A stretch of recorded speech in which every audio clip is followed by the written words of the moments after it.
Hello everyone, welcome to my channel. Next ఈరోజు సాధువర్తనంలోనే second poem. Next ఇంతకుముందు వీడియోలో first poem, ఇప్పుడు నెక్స్ట్ పోయం. అయం నిజ పరావేతి గణన లఘుచేతసాం ఉదారచరితానాం తు వసుధైక కుటుంబకం.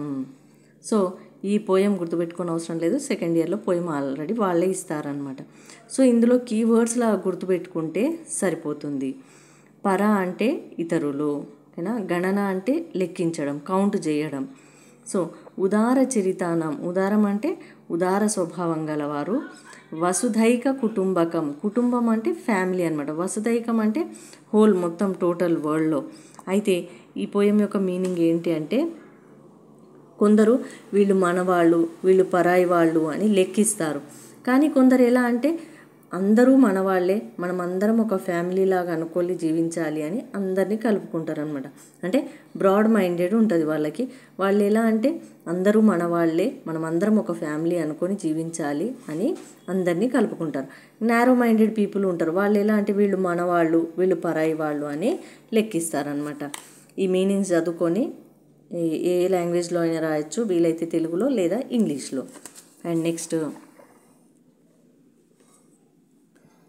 సమ్మరీ చూసుకున్నట్టయితే, పోయెట్ ఇంట్రడక్షన్ నేను స్టార్టింగ్లోనే చెప్పాను ఫస్ట్ పోయంకి. అదే పోయెట్ ఇంట్రడక్షను మళ్ళీ ఇక్కడ రాయాల్సి ఉంటుంది. మీరు ఫస్ట్ పోయంలో ఉంటుంది, చూసి ఆ పోయెట్ ఇంట్రడక్షన్ ఇక్కడ రాసేయండి. రాసిన తర్వాత meanings and summary. A narrow minded person always differentiate people who are close to him and those who are strangers, but a broad minded person treats the whole world as one family. లేదా మీరు తెలుగులో రాసేటట్లయితే, చిన్నదైతే మనస్తత్వం, సంకుచిత స్వభావం కలవారు ఇతడు మనవాడు, ఇతడు పరాయివాడు అని లెక్క కట్టి చూస్తాడు. కానీ ఉదారమైన స్వభావం గలవారు మంచివారికి ప్రపంచమంతయు ఒక కుటుంబంలాగానే ఉంటుంది. సో యాజ్ ఇట్ ఈజ్ ఇలానే రాయాలని ఏం లేదు, కొద్దిగా మీ ఓన్ సెంటెన్స్ కూడా యాడ్ చేసి రాయొచ్చు. మెటీరియల్లో ఆ టెక్స్ట్ బుక్లో మెటీరియల్లో ఎలా ఉందో అలానే రాయాలంటే అవసరం లేదు.